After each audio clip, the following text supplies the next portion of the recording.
अच्छा सुनो, वो सब्सक्राइब के साथ ना बेल बटन भी दबा देना ताकि मैं जब भी वीडियो अपलोड करूं तो तुम्हारे फ़ोन की घंटी बज जाए।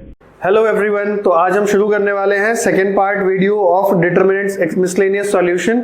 ठीक है, 10 क्वेश्चन तक हम पिछले एक्सरसाइज में कर चुके थे, यहाँ पे हम 11th में करेंगे सेकेंड पार्ट में। ठीक है, तो बिना टाइम वेस्ट किए चलिए शुरू करते हैं। और इसको प्रूफ करना है हमें RHS के इक्वल, और RHS ये देखिए ये रहा। ठीक है, तो सबसे पहले मुझे दिख रहा है बीटा माइनस अल्फा और अल्फा माइनस गामा। इसके लिए मैं ट्राई करूंगा क्योंकि इतना आपको आइडिया लग गया होगा कि किसको पहले टारगेट करना होता है। ये मुझे मिलेगा नहीं अभी, बट ये आसानी से मिल जाएगा।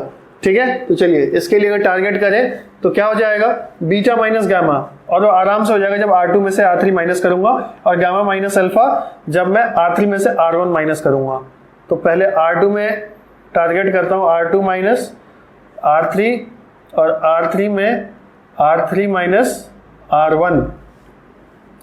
यहाँ पे नो चेंज, अल्फा ही होगा, बीटा माइनस गामा और gamma minus alpha. This is alpha square, beta square minus gamma square, gamma square minus alpha square, beta plus gamma. Now इसमें से इसको माइनस करूंगा, गामा माइनस बीटा, इसमें से इसको minus करूंगा, तो this is alpha minus gamma. क्या हो जाएगा यहाँ पे, बीटा माइनस गामा R3 से कॉमन ले लेता हूं, और क्या कॉमन आएगा, alpha gamma minus alpha R3 से, ये R2 से, गामा माइनस अल्फा। तो यहाँ तो वही रहेगा alpha, alpha square, beta plus gamma, और यहाँ हो जाएगा 1, यहाँ 1, लेकिन यहाँ पे क्या बचेगा, बीटा प्लस गामा, यहाँ बचेगा गामा प्लस अल्फा, यहाँ बचेगा बीटा माइनस गामा लिया था ना, यहाँ गामा माइनस बीटा है तो 1 नहीं, -1 -1।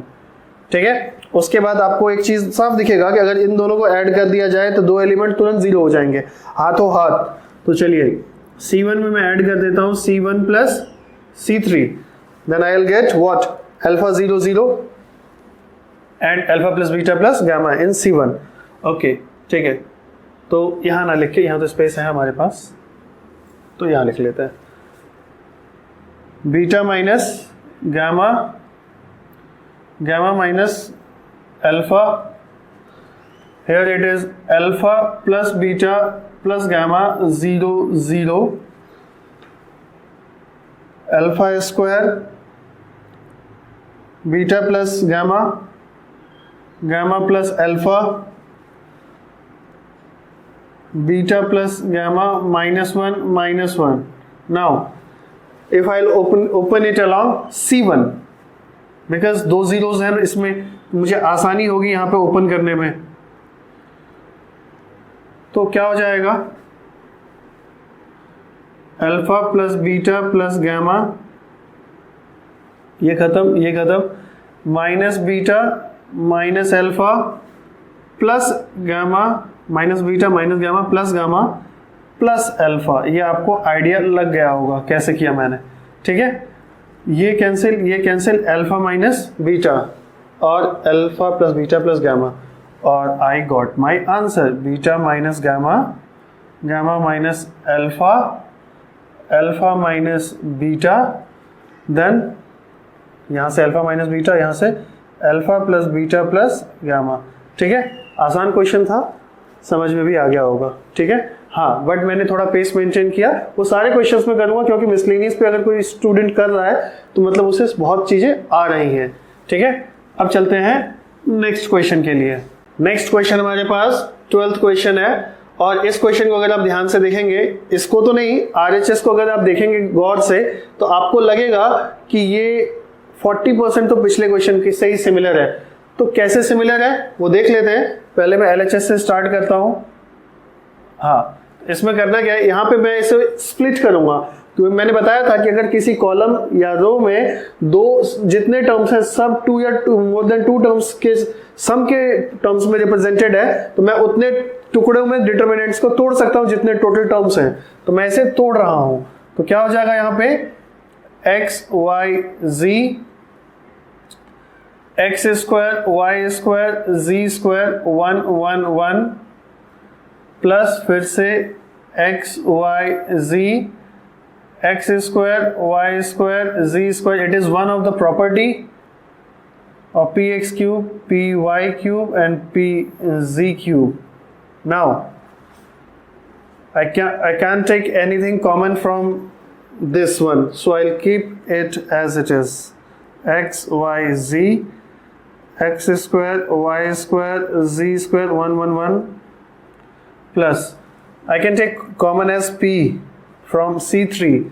Secondly, I can take x common from R1, y common from R2 and z common from R3. So what I'll write here, if I've taken x common 1 1 1 x y z, x square y square z square. You can observe one thing, that the elements of the both of the determinants are similar almost, but their placing is not exact the same because their row are altered, वो same नहीं है. तो क्या करेंगे हम यहाँ पे इसको स्विच ओवर कर देंगे, मतलब इसके सिमिलर इसको बना लो या उसको इसके सिमिलर बना लो. तो मैं इसके सिमिलर इसको बना लेता हूँ, ये थोड़ा पैटर्न में लग रहा है, असेंडिंग ऑर्डर ऑफ पावर्स में है ना, इसको वैसे ही कर लेता हूँ. 1 यहाँ कर लेता हूँ, तो 1 आगे करने के लिए मुझे इन दोनों को स्विच करना पड़ेगा, लेकिन फिर ये यहाँ है तो ये यहाँ आएगा, फिर इन दोनों को स्विच कर दूंगा. ऐसा हमने पहले 2 बार किया है और दोनों बार हमने 2 बार स्विच किया है, तो मतलब -1 का स्क्वायर और ये सब अपनी अपनी जगह पे आ जाएंगे, क्योंकि एक बार स्विच करने से दो को इंटरचेंज करने से माइनस साइन आ जाता है बाहर. 2 बार करोगे तो 2 बार माइनस साइन आएगा, इट विल गेट स्क्वायर्ड. ठीक है, 1 x y z x square y square z square plus P X Y Z. अब आप देखेंगे कि both of the determinant are actually the same. And आपको कई बच्चों कुछ सोच रहे होंगे आगे का, और वो बिल्कुल सही सोच रहे हैं कि हम इन दोनों को कॉमन ले लेंगे तो हमें 1 प्लस पी एक्स वाई जी मिल जाएगा. बहुतों को ख्याल नहीं आया होगा, बट कुछ को ये ख्याल आया होगा. बिल्कुल सही सोचा उन्होंने, क्योंकि ये तो 1 हो गया. I can take this determinant as common, I will be remaining here with 1 and here with P X Y Z. तो क्या हो जाएगा 1 plus P X Y Z. ये बच गया क्या 1 1 1 1 X Y Z X square Y square Z square. Now अब क्या करूंगा मैं, मुझे x minus Y Y minus Z चाहिए.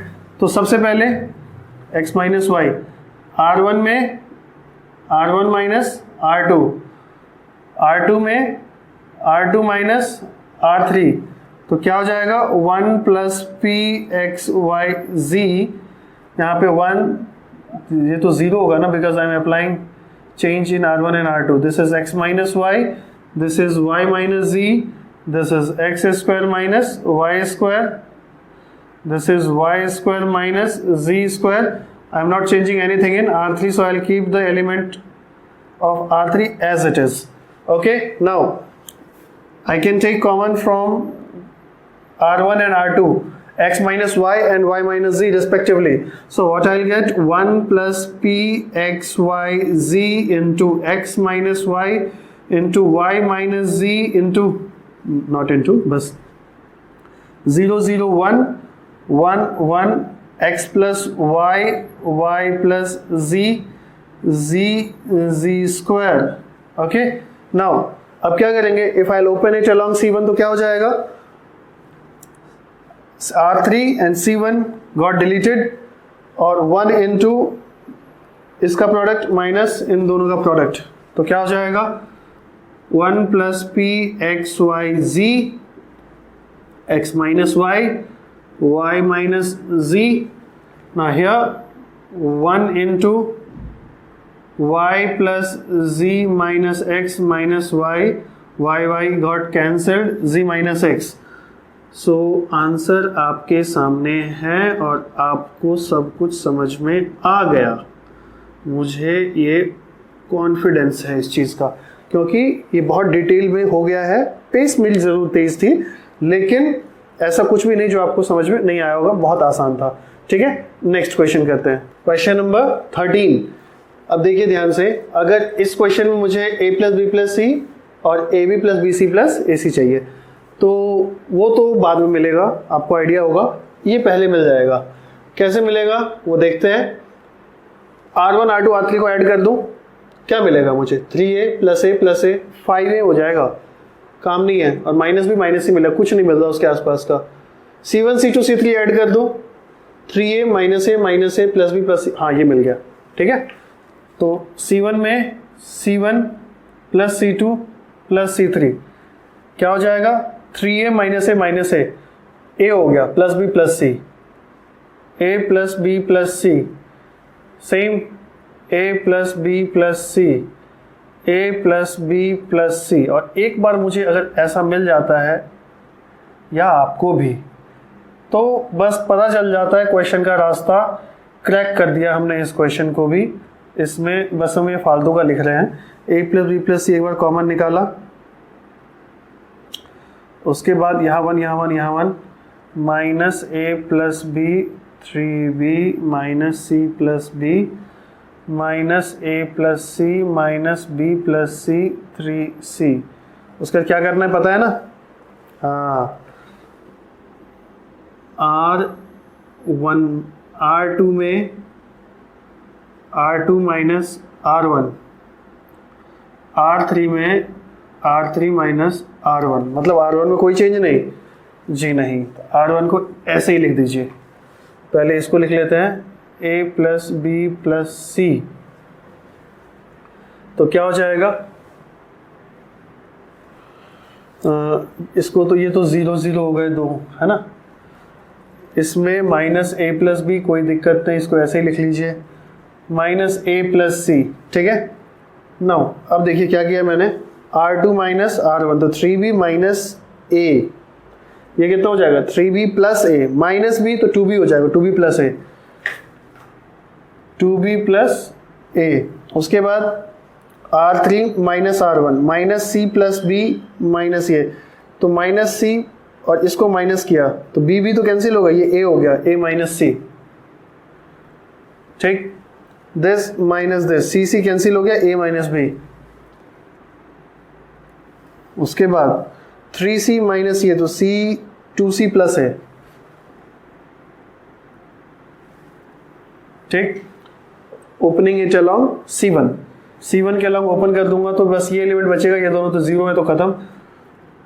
a plus B plus C, 2b plus a, 2c plus a minus a minus B, A minus C. बस एक चीज ध्यान से देखने वाली बात है कि फ्यू स्टेप्स आर कॉन्सेप्ट, पहले कुछ स्टेप ही कॉन्सेप्ट होते हैं and the rest is algebra. बाकी जितने बचे हैं ना वो सब अलजेब्रा है, और अलजेब्रा तो हमने 9th-10th में ही खत्म कर दिया था, है ना। उसके अलावा कुछ है ही नहीं। First few steps are concept, उसी के लिए हम पढ़ाई करते हैं, चाहे कोई सा भी चैप्टर उठा के देख लो, आगे भी कुछ भी पढ़ोगे, first few steps are concept and the rest is algebra. ये ध्यान रखना मेरी बात। तो क्या हो जाएगा?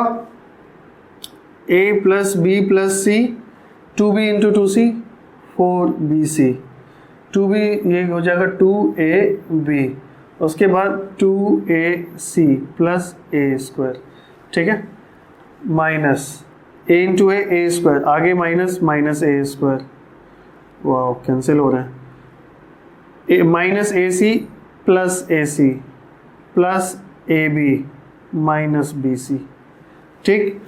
ये हो गया a प्लस बी प्लस, ये सब जो मैं कर रहा हूँ ये सब आपको आता है, कोई नई चीज़ नहीं कर रहा हूँ मैं। 2ab plus ab 3ab, 4bc minus bc 3bc, ये सब तुमको पता ही है। 3 सारे आएंगे तभी तो कॉमन आएगा, 2ac प्लस ac 3ac, है ना। 3 तभी कॉमन आएगा तभी वो RHS बन पाएगा। क्वेश्चन आपको खुद ही सॉल्यूशन की तरफ ले जाता है, बस क्वेश्चन को आप सही से पढ़ तो लो, आपको ज्यादा मेहनत नहीं करनी, क्वेश्चन खुद ही ले जाएगा सॉल्यूशन की तरफ, ठीक है। चलिए नेक्स्ट क्वेश्चन पे चलते हैं। तो नेक्स्ट क्वेश्चन नंबर 14 क्या है? ये रहा, इसको 1 के इक्वल प्रूफ करिए और इसको 10 सेकंड देखिए वीडियो पॉज करके, तो पता चलेगा ये क्वेश्चन आया ही टिप के साथ है। आपको ये क्वेश्चन खुल के चिल्ला के बता रहा है कि कैसे होगा। हो सकता है आपके कान बंद हो तो आपको सुनाई ना आ रही हो इसकी आवाज, बट मेरे कान खुले हैं, मुझे आवाज आ गई। और वो आवाज क्या है कि क्वेश्चन कह रहा है कि R1 में एक बार 2 से मल्टीप्लाई करो और इसमें से सब्ट्रैक्ट कर दो, और एक बार 3 से मल्टीप्लाई करो और इसमें से सब्ट्रैक्ट कर दो। कई बच्चों को आ गई होगी आवाज, इसमें 2 से मल्टीप्लाई करिए और इसमें सब्ट्रैक्ट करिए, और इसमें 3 से मल्टीप्लाई करिए और इसमें से सब्ट्रैक्ट करिए। कैसे? 2 से मल्टीप्लाई किया ये गया, 3 से मल्टीप्लाई किया ये गया, 2 से मल्टीप्लाई किया क्यू गया, और 3 से मल्टीप्लाई किया 3 क्यू गया। गया ना? देखिए अब ध्यान से, वीडियो पॉज करके अगर ट्राई करना चाहें तो खुद से कर सकते हैं, बहुत आसान है। 1 0 0 यहाँ ऑपरेशन लिख तो दूं, R3 माइनस 3R1, 1 इसका 2 टाइम्स इसमें से सब्ट्रैक्ट किया तो ये 1, उसका 3 टाइम्स इसमें सब्ट्रैक्ट किया तो कितना गया? 3। उसके बाद 1 प्लस पी प्लस क्यू, उसका 2 टाइम्स किया है ना, हाँ 2 टाइम्स किया है तो वो p बचेगा, और यहाँ 2 प्लस पी, क्यू तो ख़त्म हो गया, और इसका 3 टाइम्स इसमें से किया तो यहाँ बचा 7, यहाँ बचा 3 टाइम्स किया ना प्लस 3p, और यहाँ क्या बचा? ये ख़त्म हो गया। उसके बाद एक्सपेंडिंग along C1, क्या है? C1 के अलॉन्ग एक्सपेंड करेंगे तो ध्यान से देखिए, R1 एंड C1 तो वही डिलीट हो गया, ये बच जाएगा 7 plus 3p minus 6 minus 3p, ये कैंसिल, ये कैंसिल, 7 माइनस 6 1। ठीक है, नेक्स्ट क्वेश्चन देखते हैं। चलिए, तो नेक्स्ट क्वेश्चन हमारे सामने ये रहा, और जब मैंने ये क्वेश्चन देखा तो मुझे ख्याल आया कि ये तो मैंने कराया हुआ है, तो आप इस आई बटन पे क्लिक करके इसका सॉल्यूशन देख लीजिएगा। लेक्चर नंबर 4 क्वेश्चन नंबर 1, पहला ही क्वेश्चन मिलेगा इस लेक्चर पे, जैसे आप पहुंचेंगे ये क्वेश्चन है, सॉल्व कर लीजिएगा इसको। ठीक है, हम नेक्स्ट क्वेश्चन पे चलते हैं। तो नेक्स्ट क्वेश्चन क्या है हमारे पास, यहाँ पे x और xyz की आपको वैल्यू निकालनी है। तो इसमें करना क्या है, ध्यान से देखिए, मैंने ए मैट्रिक्स अलग कर लिया है, और ऐसा नहीं है कि ये क्वेश्चन आपके पास नए तरीके से आया है। 1/x 1/y आपने 2 वेरिएबल में पहले ही सॉल्व कर रखा है 10th क्लास में, बट यहाँ पे आपको मैट्रिक्स यूज करके करना है। तो कोई बात नहीं, x वेरिएबल जो x मैट्रिक्स जो हम बनाएंगे उसमें xyz की जगह 1/x 1/y 1/z लिख देंगे, रेस्ट इज सेम। तो ए चेक कर लेते हैं, इसका डिटर्मिनेंट क्या है, 2 से ओपन करिए, क्या हो जाएगा? C1 के अलॉन्ग ओपन कर रहा हूं, this is 120 minus 45, this is minus 4। आपको पता है इसे माइनस क्यों लिया है? ठीक है, minus 60 minus 90, okay, now plus 6, 30 plus 60, 15, sorry 5 into 3 15 plus 60. So what it will be like? 75 into 2 150, 90 plus 60 1 minus 150 into 4 plus 600. This is 75 plus into 6, 75 into 6 450. 150 plus 450 600 plus 600 1200. Not equal to 0. If it is not equal to 0, it means A is invertible, and if A is invertible, it means it has unique solution. So first find the now we have to find the adjoint of matrix. For that we have to find cofactor matrix, cofactor of A. So cofactor of A क्या हो जाएगा? 2 के लिए अगर मैं calculate करूंगा तो यहाँ पे क्या आ जाएगा, ध्यान से देखिए, माइनर कोफैक्टर के लिए I will calculate minor first. तो माइनर क्या होगा, 120 माइनस 45 75। 4 के लिए क्या हो जाएगा, अगर इसको मैं डिलीट करूं तो माइनस 60 माइनस 90 माइनस 150। नाउ 6 के लिए क्या हो जाएगा, 15 प्लस 60, 15 प्लस 60 क्या होगा, 75। नाउ 3 के लिए अगर मैं करूं तो C2 और R1 डिलीट कर दीजिए, this is minus 80 minus 30 -110। Now for -6 इसको और इसको डिलीट करिए, ये हो जाएगा -40 -60 -100। उसके बाद 9 के लिए करेंगे तो R3 और C2 को डिलीट कर दीजिए, 10 -40 -30, फिर 10 के लिए करिए, दिस इज 36 प्लस 36 72। उसके बाद 5 के लिए करेंगे 18 -18, 9 into 2 18 -18 0। नाउ -20 के लिए करेंगे तो this is -12 -24। Now since it is what we have calculated is minor, so cofactor के लिए क्या करना है, साइन चेंज कर दीजिए इनका और यहाँ पे, तो ये प्लस ही, जीरो का साइन चेंज होगा नहीं, ठीक है। उसके बाद ये कोफैक्टर बन गया। तो एडजॉइंट के लिए क्या करते हैं, ट्रांसपोज ऑफ कोफैक्टर ऑफ ए, इसका ट्रांसपोज कर दीजिए 75 110 72 150 -100 0। उसके बाद 75 30 -24। नाउ एक्स मैट्रिक्स क्या हो जाएगा, 1/x 1/y 1/z equal to A inverse क्या होता है, A inverse is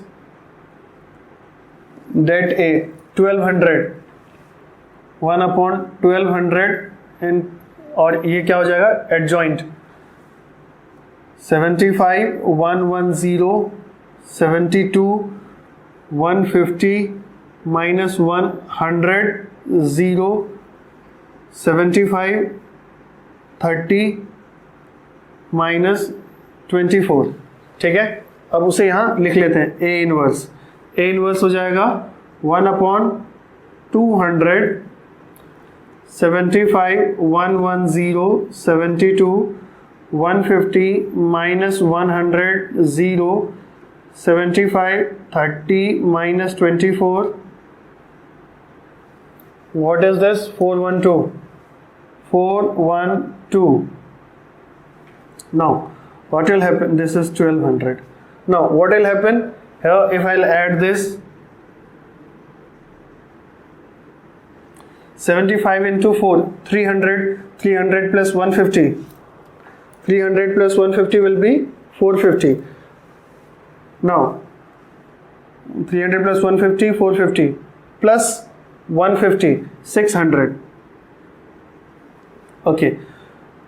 11 into 4 440 minus 100, what will happen, 440 minus 100 340, and this is 340 plus 60 400। now 72 into 4 is 288 0 24 into 2 48,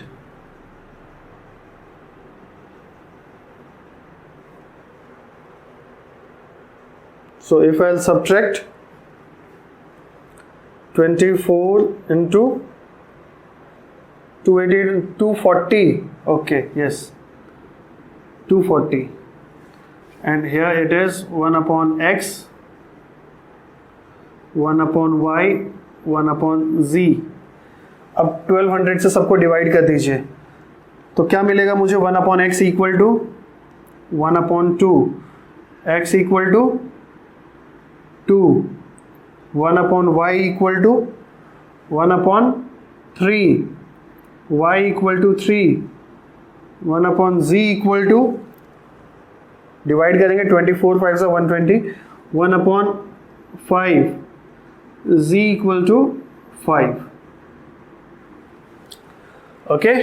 सो मैंने थोड़ा शॉर्टकट में किया है क्योंकि मेरे पास स्पेस कम था, ठीक है। आप लोग इसे समझ तो गए ही होंगे, ठीक है, चलिए नेक्स्ट क्वेश्चन कर लेते हैं। तो नेक्स्ट क्वेश्चन क्या है हमारे पास, ये डिटर्मिनेंट है, ये 4 ऑप्शन है और बताया हमको कि ABC AP में है तो इसकी क्या वैल्यू होगी।